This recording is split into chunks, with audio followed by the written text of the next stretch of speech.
sejam todos bem-vindos ao quadro Saúde em Foco desta quarta-feira e hoje vamos abordar o tema sobre as doenças endometriose e adenomiose. Para tirar todas as nossas dúvidas, ele já está aqui com a gente, o médico clínico geral, Dr. Adriano Frias, que vai falar sobre as causas, sintomas e tratamento dessas duas doenças. Doutor, obrigada pela presença mais uma vez. Boa tarde. Boa tarde, obrigado, Meire, obrigado nossos telespectadores, a nossa equipe aqui do Saúde em Foco.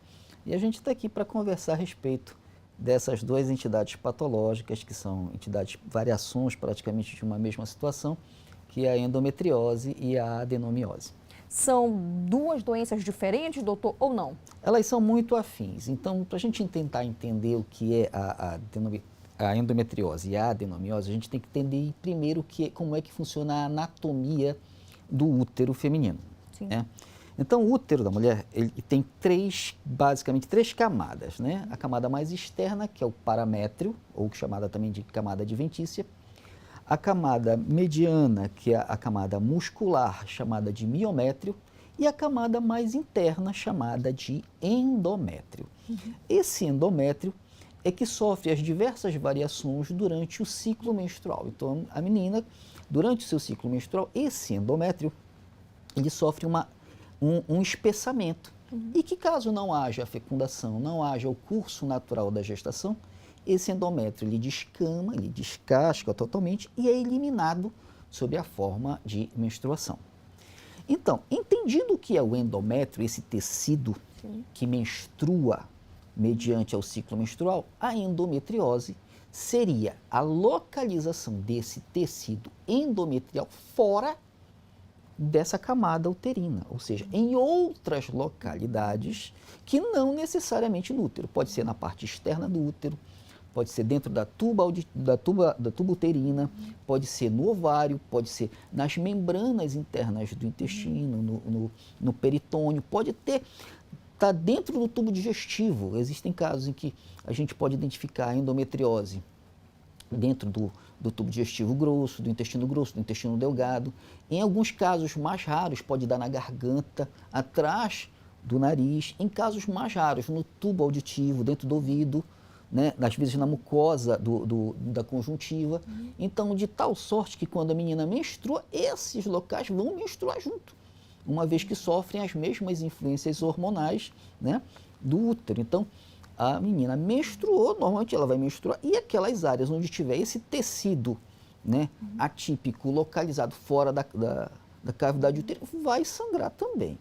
Então, ela pode ter evacuações, defecar sangue em função desse período menstrual, pode chorar sangue, pode sair pelo canal lacrimal, pode sentir gosto de sangue na garganta, né, cheiro de menstruação pelo nariz, se houver essa localização de endométrio, né, nessas localidades. A adenomiose seria essa mesma situação, porém dentro da camada muscular do útero, ou seja, dentro do miométrio. Então, na mesma proporção que a menina vai menstruar, aquela área dentro do miométrio também vai sofrer todas as transformações de um processo menstrual, né, causando desconforto, dor, né, cólicas, às vezes dor durante a relação sexual, e eventualmente pode causar um processo inflamatório pélvico, que a gente chama de doença inflamatória pélvica, cursando até mesmo com febre e desconforto na região pélvica.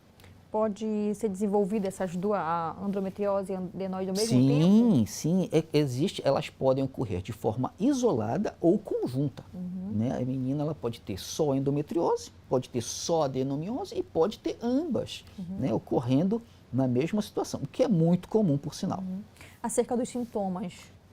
Os sintomas são basicamente esses. Primeiro, aquilo que a gente chama de dismenorreia, que é dor cólica durante o processo menstrual.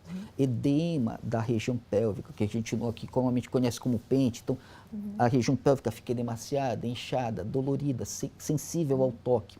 Dispareunia, dor durante a relação sexual, pode cursar com febre, né? E o período menstrual também pode ficar alterado, pode ficar um pouco mais prolongado. O volume menstrual também pode ser um pouco aumentado. E mais a endometriose, ela cursa também com uma situação um pouco mais desagradável, que pode eventualmente causar infertilidade na mulher. Como ela pode ocorrer dentro da tuba uterina, essa tuba uterina ela pode ficar obstruída, pode causar alguma fibrose e evitar com que essa menina venha a ter uma gestação.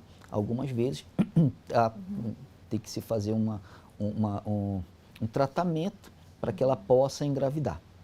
E o tratamento? O tratamento, basicamente, tem duas variações, variação clínica e variação cirúrgica, né?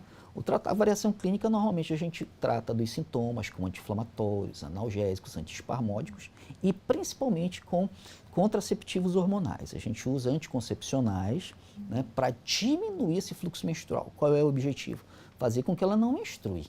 Ela não menstruando, esse tecido tende a atrofiar. Né? Esse tecido atípico, ele tende a atrofiar, ele não menstruando não vai causar os desconfortos. Né? E, em contrapartida, também existe uma modalidade cirúrgica. Né?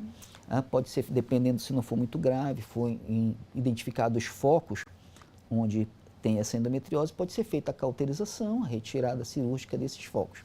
Em casos extremamente graves, onde tem muitos focos, o útero já está comprometido, pode ser feita até esterectomia, até a retirada do útero dessa paciente. Isso varia muito do grau da endometriose e da adenomiose. Né? Então, pode haver a possibilidade de ter uma intervenção cirúrgica mais ampla e ter que fazer a esterectomia dessa menina. Temos uma faixa etária para ser acometida ou o público feminino geral? O público feminino em geral a partir do momento da menarca, né? Ou seja, a menarca é a primeira menstruação da menina. Então, eventualmente depois que o seu ciclo de desenvolvimento genital, os seus ovários já estão plenamente amadurecidos, né? Normalmente cursa a partir da terceira década de vida, em torno dos 20 aos 30 anos. É muito mais frequente o aparecimento desses sintomas. Né? E isso vai até o climatério, ou seja, até a menopausa. A menopausa, o pessoal acha que usa um termo de forma inadequada. A menopausa seria a última menstruação da mulher. Então, quando a gente diz ela está na menopausa, é um termo inadequado. A gente tem que dizer ela está no climatério. Então, quando ela entra no climatério, aí todos esses sintomas desaparecem. Então, né, o período de menstruação ele é cessado, a diminuição hormonal é diminuída e quando a menina entra no climatério, esses sintomas da endometriose e da adenomiose eles devem se reduzir bastante e às vezes ser totalmente eliminados. Tá certo, doutor. Continue aqui, porque daqui a pouquinho a gente vai voltar para responder as dúvidas e, claro, a participação do nosso público. Tá nos acompanhando agora? Tem alguma dúvida? Manda aqui para gente, porque depois do intervalo, o doutor Adriano Frias vai estar respondendo os seus questionamentos aqui no Saúde em Foco.